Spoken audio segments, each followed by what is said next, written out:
오늘 다니엘서 4장 10절부터 18절까지, 정확히는 1절부터 18절까지 말씀을 통해서 두 왕의 이야기라는 제목으로 하나님 말씀을 전하겠습니다.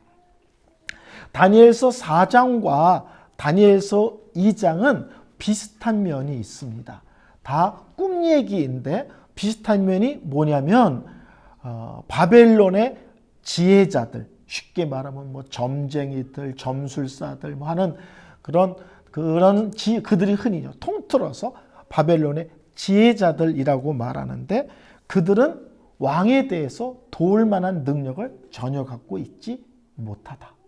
쉽게 말하면 그들이 온갖 우상을 섬기고 별짓을 다 하지만 정작 왕이 힘들고 어려울 때 돕거나 답을 줄 수 있는 존재들이 아니다 하는 거고요. 그리고 왕이 이렇게 힘들고 어렵고 괴롭고 답답할 때 답을 줄 수 있는 사람이 누구냐? 오직 하나님께로부터 지혜를 받은 다니엘만이 왕을 도울 수 있다. 이거를 직접적으로 하면 바벨론의 온갖 우상들은 아무 힘이 없고 우리 하나님만이 어떤 분이심을, 또 어떤 일들임을 말해줄 수 있는 유일한 분이시라고 말하고 있습니다. 이 4장은 3장으로부터 세월이 꽤 지난 뒤의 사건으로 봅니다. 4장 4절에 보면은 모든 것이 편안하고 평탄하다 이런 말을 통해서 이제 느부갓네살이 주위에 있는 나라들을 다 쉽게 말하면 제압하고 평정한 그런 시기인 것을 확인할 수 있습니다. 그래서 3장과 4장은 종이로 이렇게 한 장을 넘기지만 기간으로는 적어도 20년에서 30년 정도의 시간이 지난 뒤에 일어난 사건으로 봅니다. 자, 성도 여러분, 한번 1장부터 4장을 한번 한 문장으로 정리해 보시면 좋을 것 같아요. 다니엘서 1장을 한 문장으로 정리한다면 이 모든 세상은 실제로는 하나님이 다스리신다. 이스라엘이 멸망하는 것, 바벨론이 득세하는 것, 그거 다 하나님 손 안에서, 하나님의 간섭과 허락하심 안에서 되어지는 거다. 이 세상은 실제로는 하나님이 친히 다스리시며 주관하신다. 이게 1장의 핵심적인 내용입니다. 2장은 모든 은밀한 것과 그리고 미래의 모든 것은 하나님 손 안에 있습니다. 앞으로 되어질 일들, 그건 누구 손에 있느냐 이거죠. 누가 결정한 것이고 그것에 대해서 누가 말씀하시고 깨닫고 하실 것이냐. 다 하나님 손에 있습니다. 비밀같이 가려진 은밀한 것들, 그리고 우리가 알 수 없는 미래의 모든 것도 하나님 손 안에 있습니다. 3장은 자기 백성을 죽음의 위험에서 건져내시는 하나님이심을 그 주의 민족과 열방들에게 드러내신 하나님이심을 보여주십니다. 그 당시에는 느부갓네살이라는 어마어마한 대왕이 다스리던 시대고, 느부갓네살은 실제로는 힘으로 민족을 제압한 사람이거든요. 그러니까 두려운 사람이고 잘못 걸리면 무조건 죽을 수밖에 없는 권위를 갖고 있는 임금입니다. 그런데 3장에서 죽고 사는 것이 그 엄청난 능력자 느부갓네살 왕의 손에 달려 있는 것이 아니라 실제로는 죽고 사는 것이 하나님 손에 달려 있다는 것을 느부갓네살이나 바벨론 나라뿐만 아니라 바벨론의 영향에 있는 주의 모든 열방에게 밝히 드러내 보여주시는 사건이 다니엘서 3장 사건입니다. 그럼 이제 다니엘서 4장, 제가 이번 주에 적어도 3번 이상은 읽어보세요 그랬는데 읽어보시면 딱 정리가 됩니다. 교만한 자를 낮추시는 하나님. 4장을 한 문장으로 정리하면 교만한 자를 낮추시는 하나님이십니다. 성경을 읽고 설교를 들으면서 단락단락 하지 마시고 쭉 연결해서 1장, 2장, 3장, 4장을 이렇게 정리하면서 마음에 새기면서 읽으면 이 다니엘서의 흐름이 더 명확해집니다. 주실 겁니다. 자, 다니엘서 3번 이상 읽어보셨죠? 거기서 확인되는 것은 다니엘서는 느부갓네살 왕이 하나님을 찬양하는 걸로 시작합니다. 1절부터 3절까지. 그리고 4장은 또 어떻게 끝나냐면 느부갓네살 왕이 하나님을 찬양하는 것으로 마무리가 집니다. 34절에서 37절까지. 그러니까는 다니엘서 4장은 구조가 간단하죠. 느부갓네살 왕이 하나님을 찬양함으로 시작하고 느부갓네살이 하나님을 찬양함으로 마무리 짓는 그런 구조로 되어 있음을 알 수 있습니다. 1절부터 3절까지 보면 느부갓네살 왕이 하나님을 찬양하는 내용이 나옵니다. 느부갓네살 왕은 천하에 거주하는 모든 백성들과 나라들과 각 언어를 말하는 자들에게 조소를 내리노라. 그러하니 너희에게 큰 평강이 있을지어다. 지극히 높으신 하나님이 내게 행하신 이적과 놀라운 일을 내가 알게 하기를 즐겨하노라. 참으로 크도다 그의 이적이여 참으로 능하도다. 그의 놀라우신 일이여 그의 나라는 영원한 나라여 그의 통치는 대대에 이르리로다. 1절이 어떻게 시작합니까? 느부갓네살 왕이 자기가 다스리는 자기의 영향이 미치는 주의 모든 열방, 나라와 백성들에게 각 언어로 그들의 언어로 조서를 내리는 거예요. 근데 그 내용이 뭐냐면 놀랍게도 우리 이스라엘 사람들이 섬기는 하나님, 다니엘과 사드락과 메삭과 아벳느고가 섬기는 그 하나님은 지극히 높으신 하나님이다. 이렇게 찬양하며 주의 열방과 민족들에게 조소를 내리는 거예요. 이게 엄청난 것인 것을 아시겠죠? 자기가 골방에서 그렇게 얘기할 수도 있어요. 신하들 앞에서 얘기할 수 있어요. 근데 자기 나라뿐만 아니라 자기 영향권에 있는 주위에 있는 모든 나라와 민족들에게 조소를 내려서 하나님은 어떤 하나님이냐? 지극히 높으신 하나님이라고 찬양하는 조소를 내리는 거예요. 제가 아주 많이 강조했습니다. 성경을 읽을 때 강조점을 찾는 가장 쉬운 방법 중에 하나는 뭐냐면 반복을 찾는 것이다. 근데 이 다니엘서 6장은요. 지극히 높으신 하나님이라는 표현이 몇 번이나 나오냐면 무려 6번이나 나옵니다. 지금 읽은 2절에도 나오고 17절, 24절, 25절, 32절, 43절 4장 내내 무려 6번이나 하나님을 다양하게 고백하고 표현할 수 있잖아요. 사랑의 하나님, 은혜의 하나님, 능력의 하나님, 자비의 하나님, 공의의 하나님, 거룩하신 하나님, 하나님을 다양하게 표현할 수 있는데 다니엘서는 오직 하나의 표현으로만 무려 6번을 반복합니다. 하나님은 어떤 분이신가? 지극히 높으신 하나님이시다. 천사의 입을 통해서 얘기하기도 하세요. 근데 2절은 느부갓네살 왕의 명령으로 조소로 모든 주유와 민족과 열방들에게 내린 조소에서 느부갓네살 왕이 친히 하나님을 찬양하고 높이는 고백 가운데 나오는 표현입니다. 주위의 모든 나라를 그 당시에 최고의 왕이었던 느부갓네살 왕의 입을 통해서 하나님이 지극히 높으신 하나님이다. 하나님이 지극히 높으신 왕이라고 찬양케 하셨다는 거예요. 자, 금신상 꿈을 꿨을 때 뭐라고 얘기했어요? 사람의 손에 닿지 않는 돌이 하늘에서부터 나와서 그 금신상을 박살을 낸다. 근데 그 금신상의 머리가 뭐냐? 바벨론 나라다. 분명히 다니엘이 얘기했습니다. 당신이 주의 나라를 지배하고 어마어마한 나라를 세웠지만 그러나 이 나라는 때가 되면 흔적도 없이 사라지게 될 거다. 분명히 그런 말씀을 드렸거든요. 지금은 바벨론이라는 나라는 누구도 감히 경쟁하거나 기웃거리거나 까불 수 없는 막강한 나라입니다. 근데 그 나라가 멸망할 거야 라는 말씀을 분명히 들었거든요.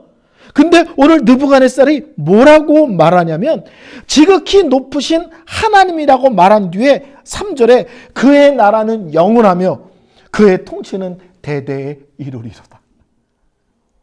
분명히 자기의 나라가 망하고 사라질 것을 얘기 들었는데 오늘 4장에서 하나님을 찬양하면서 지극히 높으신 하나님이라고 고백함과 동시에 그분의 나라와 그분의 다스림은 영원할 것이라는 어마어마한 고백과 찬양과 영광 돌림이 있습니다. 계속 말씀드리지만 이스라엘이 바벨론에 굴복했습니다. 결국은 망했죠. 그러면 사람의 눈으로 보면 하나님의 명예가 땅에 떨어진 것입니다. 그 당시의 신론이 어떻다고요? 강한 나라의 신이 센 신입니다. 저 나라와 이 나라가 싸우는데 이 나라가 이겼다. 왜 이겼냐? 이 나라가 섬기는 신이 저쪽이 섬기는 신보다 더 강하기 때문이다. 그 당시 사람들의 신관이에요. 신에 대한 이해. 그러면 바벨론이 이스라엘을 이겼으면 그 당시에 모든 사람들은 바벨론의 신이 최고 위대한 신입니다. 왜? 그 당시에는 바벨론이 가장 강한 나라니까. 근데 그것으로만 보면 하나님의 명예가 땅에 떨어진 것처럼 보여요. 근데 하나님은 1장에 뭐라고 말씀하십니까? 내가 힘이 없고 능력이 없어서 이스라엘이 멸망한 것이 아니다. 나는 이스라엘을 지키지 못한 무능력한 하나님이 아니라 나는 이스라엘을 사랑한다.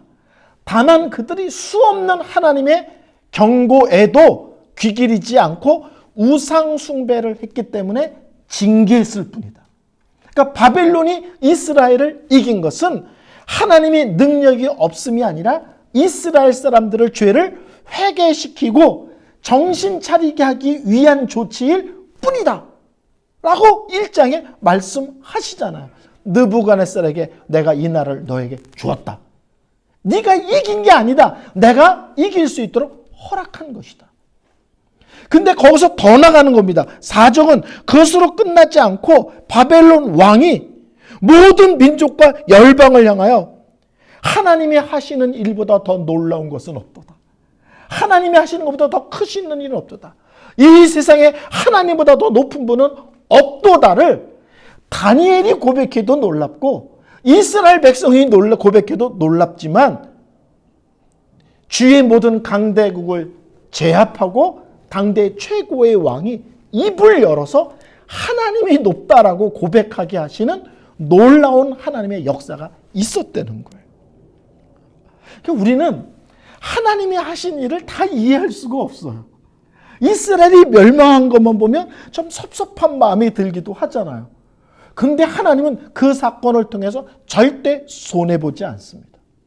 1차적으로는 이스라엘을 징계함으로 정신 차리고 회개하고 믿음을 바로 회복하기를 원하시는 아버지의 사랑의 한 부분으로서의 징계를 나타내실 뿐만 아니라 당대 최고의 왕의 입을 통해서 하나님 같은 분은 없다고 고백하며 찬양을 골방에서 하는 게 아니라 자기 신하들 앞에서 하는 게 아니라 그 주위에 있는 모든 민족과 열방을 향하여 조소를 내리면서 선포함으로 그런 일을 드러내게 하신다는 거예요. 그러니까 하나님이 하신 일이 너무 신비롭죠. 이스라엘을 혼내는 걸로 끝나지 않고 그래서 실제로는 바벨론이 이스라엘을 잡아먹는 사건을 통해서 이스라엘이 망했다. 여기로 이해할 것 같지만 하나님은 그렇지 않습니다. 더 나갑니다. 나는 절대 손해보지 않는다. 도리어 더 놀라운 방법으로 하나님의 살아계심과 하나님의 지극히 높으심과 하나님의 영광을 느부갓네살 왕을 통하여 드러나고 선포하도록 역사하시는 하나님이십니다. 자, 느부갓네살이 꿈을 꿉니다. 근데 꿈을 꾸는 배경이 4절에 나옵니다. 나 느부갓네살이 내 집이 편히 있으며 내 궁정에서 평강할 때. 이게 무슨 표현인지 이해가 되시겠죠? 느부갓네살은 정복자입니다. 쉽게 말하면 주위에 까부는 나라들을 다 제압해서 자기 밑으로 다 집어넣었다는 거예요. 이제 전쟁이 끝났다는 거예요. 또 군사들을 끌고 와서 어느 나라가 까부나 어느 나라가 감히 기어오르나 이렇게 제압할 필요가 없었다는 거예요. 이미 이제 다 평정이 끝났다는 거예요. 1차. 2차는 자기가 다스리는 나라와 그 지역 속에서 모든 것이 잘 돌아가고 있었다는 거예요. 워낙 무서운 임금이거든요. 걸리면 가만 안 놔두는, 그러니까 함부로 느부갓네살한테 고개를 들지 못하고 끽소리 못하는 그런 시기입니다. 그러니까 왕 입장에서는 모든 게 다 조용하고 모든 게 잘 돌아가는 때에 하나님이 꿈을 꾸게 하셨다는 거예요. 하나님은 여러 번 다니엘과 세 친구를 통해서 하나님이 어떤 분인지를 알려주셨습니다. 문제는 느부갓네살 왕은 그런 사건이 있을 때마다 하나님을 입으로 높였습니다. 찬양하고 높였습니다. 근데 다음 단계로 보면 꼭 느부갓네살은 여전히 우상을 섬기고 있었고, 오늘 본문은 모든 것이 평안하고 모든 것이 평강하다는 속에서 뭐냐면 자기 만족까지 빠져 있었던 것을 알 수 있습니다. 쉽게 말하면 모든 나라를 제압한 것도 내가 잘나서 그런 거고, 모든 나라가 문제가 없이 조용하게 내가 명령하는 대로 지시하는 대로 내가 원하는 대로 잘 돌아가는 것도 다 내가 잘해서 그렇다라고 생각했다는 거예요. 우리가 신앙생활에서 되게 조심해야 될 것이 있는데 뭐냐면 잘 풀릴 때, 모든 것이 잘 풀릴 때 그때가 하나님과 혼날 때와 손잡을 때가 많습니다. 참 두려운 얘기죠. 모든 게 내 생각과 내 계획대로 잘 풀려. 근데 그때가 하나님과 혼나야 될 타이밍과 손잡을 때가 많습니다. 왜 그러냐면 그때 우리는 꼭 고개를 듭니다. 내가 잘나서, 내가 계획을 잘 세워서, 내가 추진력이 좋아서, 내가 똑똑해서. 그러니까 모든 것이 잘 풀릴 때 이 모든 것이 하나님 때문입니다라고 고백을 해야 되는데, 일반적으로 사람들은 자기도 모르게 슬그머니 고개를 듭니다.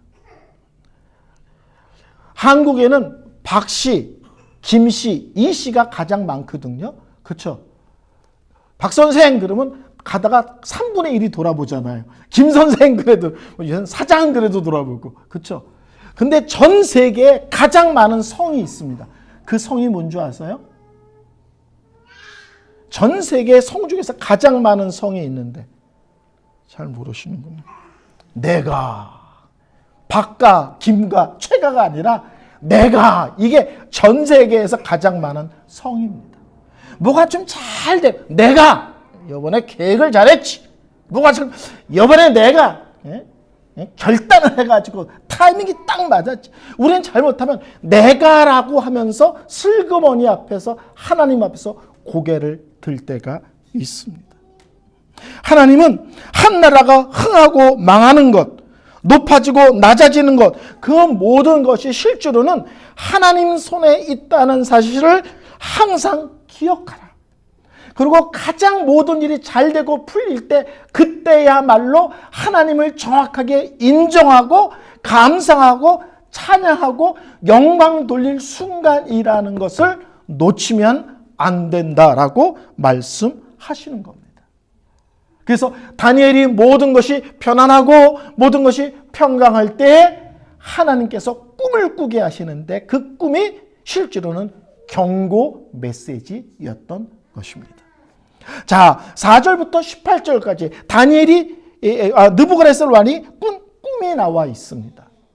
내용은 어떻게 보면 간단합니다. 한 중앙에 큰 나무가 있다. 그 나무는 느부갓네살 왕을 상징하는 겁니다. 근데 그 나무가 얼마나 놀라운지, 그 나무는 견고하고 높이가 하늘에 닿을 정도로 그 높이가 치솟고, 그 다음에 땅끝에서 보일 정도로 멀리서도 눈에 닿는 특별한 나무였다는 거예요. 잎사귀는 아름답고 열매가 얼마나 많은지 온갖 사람이 와서 먹을 수 있었다. 그 그늘에는 들짐승이 와서 쉬고 새들이 그 가지에 깃들고 육체를 가진 모든 것들이 거기서 먹을 것을 취했다. 이렇게 나와 있습니다. 바벨론 제국이 얼마나 엄청난지와 그 중심에 느부갓네살 왕의 그 영향력이 얼마나 큰지를 큰 나무를 통해서 보여주는 거예요. 그늘에는 들짐승이, 가지에는 새들이, 그리고 그 열매를 통해서 온갖 육체를 가진 사람들이 다 그 먹이를 그 열매에서 취할 정도로 어마어마했다. 높이가 하늘을 찌를 듯하고 땅 끝에서 봐도 그 나무가 보일 정도였다. 근데 갑자기 순찰자, 한 거룩한 자가 하늘에서 내려왔다. 한마디로 말하면 천사가 내려왔다, 이런 말입니다. 여기서 순찰자, 한 거룩한, 순찰자라는 말은 감시자, 관찰자, 파수꾼 이런 거예요. 그러니까는 느부갓네살이 뭐라고 있는지 잘 살핀 천사가 하나님의 명령을 받고 내려와서 갑자기 나무를 베고 가지를 자르고 잎사귀를 떨고 열매를 해치고 짐승과 새들을 다 쫓아냈다. 그 어마어마한 느부갓네살 왕과 바벨론 제국의 엄청난 그 영향력이 있는 것을 한순간에 박살을 내버리셨다는 거예요. 그리고 뿌리에 그루터기만 끝에 좀 남겨놨는데 그 그루터기는 새와 노줄로 동여매 있고, 놀랍게도 짐승 같은 모습으로 7년을 살게 될 것이다. 이제 자세한 내용은 이제 다음 주에 좀 설명하도록 하겠습니다. 이런 놀라운 꿈을 꾼 느부갓네살은 두 계주로 반응하죠. 두려웠다라고 말하고요. 5절에 두 번째는 번민했다. 그 꿈을 꾸고 두려움에 휩쓸리고 두 번째 번민하기 시작합니다. 그래서 바벨론의 지혜자들, 흔히 말하는 박수, 술객, 술사, 점성가 다 불러다가 이 꿈이 뭔 꿈인지 해석해봐라 그랬더니 입도 뻥끗 못하는 거예요. 그때 다니엘을 불러서 이 꿈을 해석하라고 요청합니다. 근데 17절에 보면 꿈의 목적, 이 꿈을 꾸게 하신 이유가 명확하게 나옵니다. 17절에 이 꿈을 꾸게 하신 이유가 뭐냐? 이는 술찰자들의 명령대로요, 거룩한 자들의 말대로이니 지극히 높으시니, 또 나옵니다. 지극히 높으시니가 사람의 나라를 다스리시며 자기의 뜻대로 그것을 누구에게 주시며 또 지극히 천한 자를 그 위에 세우시는 줄을 사람들이 알게 하려 하십니다. 조금 쉽게 번역된 다른 성경 번역을 한번 읽어드릴게요. 인간 왕국을 다스리는 분은 지극히 높으신 하나님이라는 것을 살아있는 자들에게 알리려는 것이다. 지극히 높으신 하나님께서는 겸손한 사람을 좋게 보시고 그런 사람을 높은 자리에 앉히시어 나라를 다스리게 하신다. 이 꿈의 핵심은 뭐냐면 인간 나라를 다스리는 것은 눈에 보이는 왕이 아니라 눈에 보이지 않으시는 하나님이 실제로는 나라를 다스리는 실제 왕이다. 그 실제 왕이신 하나님이 나라를 세우기도 하고 나라를 어떤 사람에게 주기도 하고 어떤 사람을 그 왕에 앉히기도 하고 어떤 사람을 그 왕에서 끌어내기도 하시는 하나님이란 사실을 모든 사람에게 알게 하기 위해서 이 꿈을 꾸게 하셨다. 꿈을 꾸게 하신 목적이 명확합니다. 아주 쉽게 말씀드리면 한 문장으로 이런 얘기입니다. 이 세상을 하나님이 다스리신다. 한마디로 하면 이 세상은 하나님이 다스리신다. 무엇인가를 줄 수도 있고 뺏을 수도 있는 하나님, 높이기도 하시고 낮추기도 하시는 하나님, 그분이 온 세상을 다스리시는 지극히 높으신 바로 그분이라는 사실을 모든 사람에게 알게 하기 위해서 이 꿈을 꾸게 하셨다는 겁니다. 다른 말로 하면 느부갓네살 왕에게 얘기하는 거예요. 네가 아무리 힘이 있어도, 네가 다스리는 그 땅과 나라가 아무리 엄청나도 네가 하나님 앞에 겸손하지 않으면, 네가 하나님 앞에 철저히 너를 스스로를 낮추지 않으면 어느 땐가는 하나님이 단호하고도 무섭게 징계할 것이다. 네가 자랑하고 영광스럽게 생각하는 모든 것들을 한순간에 하나님이 다 빼앗아 버릴 것이다 라고 말씀하시는 겁니다. 제가 아주 좋아하는 시편이 시편 145편입니다. 시편 145편은 시편에 다윗이 시를 참 많이 쓰잖아요. 근데 노년의 마지막으로 쓴 시가 시편 145편입니다. 여러분, 어떤 믿음의 사람이 평생 살았는데 마지막으로 남긴 그것이 무엇일까? 참 궁금하잖아요. 평생 믿음의 삶을 살았던 위대한 믿음의 사람이 마지막으로 남긴 것이 무엇일까? 근데 다윗이 시편 145편 1절에 이렇게 얘기합니다. 왕이신 나의 하나님이여, 내가 주를 높이고 영원히 주의 이름을 송축하리이다. 다윗이 이스라엘의 가장 위대한 임금인데 그가 노년의 마지막으로 남긴 찬양이 뭐냐면 나는 왕이 아니라 하나님이 왕이십니다. 그리고 저는 그 놀라운 하나님 앞에 종일 뿐입니다. 평생 믿음의 사람으로 살아왔던 믿음의 사람 다윗, 이스라엘 역사에서 가장 위대한 왕으로 평가받는 다윗이 마지막으로 남긴 시편의 고백이 뭐냐면 나는 하나님이 아닙니다. 나는 왕이 아닙니다. 오직 여호와 하나님만이 참 왕이십니다. 나는 그분의 종일 뿐입니다. 하나님께서는 느부갓네살 왕에게 뭘 말씀하고 싶으냐면 네가 가장 잘 나가고 네가 가장 높고 네 힘이 가장 세다고 생각하는 그때가 하나님 앞에 무릎 꿇을 때인 것을 넌 놓치면 안 돼. 이 모든 것이 하나님께로 왔다는 사실을 놓치면 안 돼. 그러면 하나님이 그 모든 것을 한순간에 다 빼앗을 거야. 지극히 높으신 하나님을 두려워할 줄을 알라고 경고하기 위해서 이 꿈을 꾸게 하셨다는 거예요.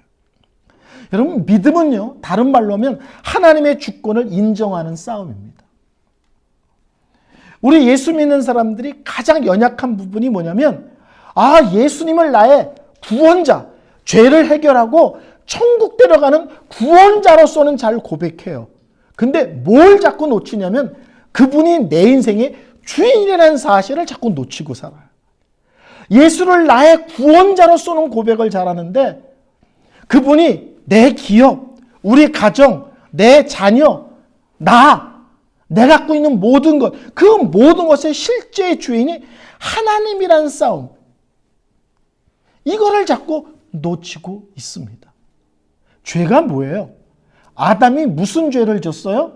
아담이 하나님 노릇하겠다고 나서다가 하나님 앞에 죄를 짓고 에덴 동네에서 쫓아낸 겁니다. 죄는 자기 인생에서 자기가 하나님 노릇, 주인 노릇하는 게 죄고요. 믿음의 길은 날마다의 삶 속에서 내 삶의 주인은 하나님이시다를 고백하는 게 믿음의 싸움입니다. 지금 다니엘은 4장 말씀대로 내 집이 편히 있으며 내국이 평강할지어다 이렇게 얘기할 때 하나님이 경고 방송을 해주시는 거예요. 뭐든지 잘 풀렸냐? 엄청난 일들을, 업적들을 이루었냐? 네가 생각해도 네가 참 대단하다고 생각하지? 근데 똑바로 들어. 그러면서 하나님이 엄하게 말씀하시는 거야. 정신 차려 이 친구야. 한게 유명한 노래인데 이 꿈은 한마디로 말하면 정신 차려 이 친구야. 하나님 앞에서 고개를 들어 정신 차려 이 친구야. 그때부터 네가 망하는 순간이야. 라고 말씀하고 계십니다. 설교를 마무리 짓겠습니다. 실제는 다니엘서는 계속 말하는 게 이 세상을 누가 다스리시든지 실제 다스리는 분은 하나님이시다. 한국을 누가 다스리든지 미국을 누가 다스리든지 러시아, 중국을 누가 다스리든지 그 당시로 말하면 애굽을, 아시리아를, 그 다음에 바벨론을, 헬라를, 페르시아를, 온갖 나라들, 로마, 누가 다스리든지 겉으로 드러난 그 지도자가 아니라 실제로는 하나님이 다스린다는 기억하라고 다니엘서는 계속 말씀하여 주고 있습니다. 특별히 4장에서는 이 세상 모든 것을 다스리시는 하나님은 지극히 높으신 하나님이시니 그분을 두려워할 줄 알아라. 그분 앞에 고개를 빳빳이 세우지 말고 무릎을 꿇어라. 머리를 조아려라. 너의 모든 것이 하나님 손에 있음을 놓치지 말라고 느부갓네살에게 경고하고 오늘 이 시대에 우리에게 말씀하시는 하나님이십니다. 이 시대는 너무 하나님을 사랑의 하나님으로만 자꾸 가리키다 보니까 하나님의 두려운 모습, 하나님의 엄하신 모습을 우리가 놓칠 때가 있습니다. 하나님은 느부갓네살을 한없이 높이기도 하셨지만 한없이 낮출 수도 있는 두려우신 하나님이라는 사실을 우리 역시 잘 마음에 새기고 감당하는 모습들 되시기를